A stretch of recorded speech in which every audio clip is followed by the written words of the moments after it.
everyone, welcome to 4 Sides with me Anjali. Sewage and garbage dumping, flooding, encroachment, unnecessary construction in the name of rejuvenation, but actual protection a far dream. The Hosakerehalli lake has been under constant threats despite the many grants and government lake rejuvenation initiatives over the years. Deputy Chief Minister DK Shivakumar has intervened in the matter. He has directed BBMP Chief Commissioner to suspend 2 engineers for facilitating the construction of a 25-feet road going through the lake.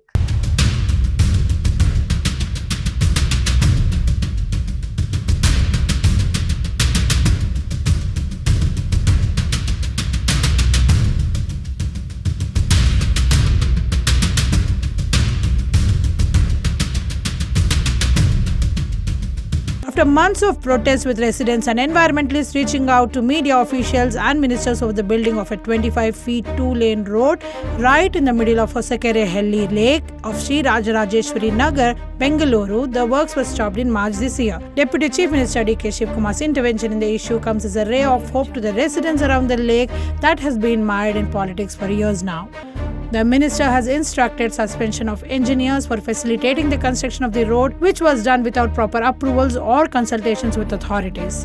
During the construction work that was happening for the last few years now, trucks were coming in to dump soil into the lake in order to make a road that goes through the lake. Currently, the construction is happening under the aegis of Bruhat Bengaluru Mahanagarapalikhe BBMP. One of the reasons cited was that the road is needed to ply heavy vehicles that were being employed to undertake desilting activities, which the experts feel is an unnecessary exercise. Rajarajeshwari Nagar MLA and Horticulture Minister M. Muniratna had said that silt over 100 years has collected there with monsoon round the corner and desilting required, a good road was needed. The BBMP is taking up the work under the Chief Minister's special grant, he had said during the approval of the road. The lake issue caught the eye of the leaders thanks to intense protests from the residents and civil societies and environmentalists who feel the road is an unnecessary addition to cater to a few elite residencies on the other side of the lake.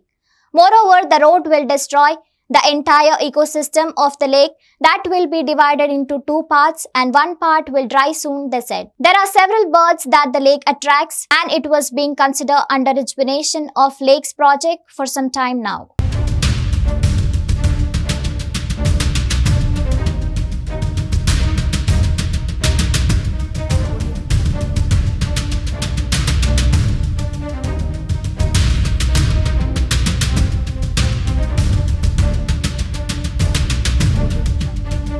The BBMP's latest plan, valued at 14 crore, reveals that the civic body intended to desil the lake, build a walking path, clear encroachments and fence the boundary.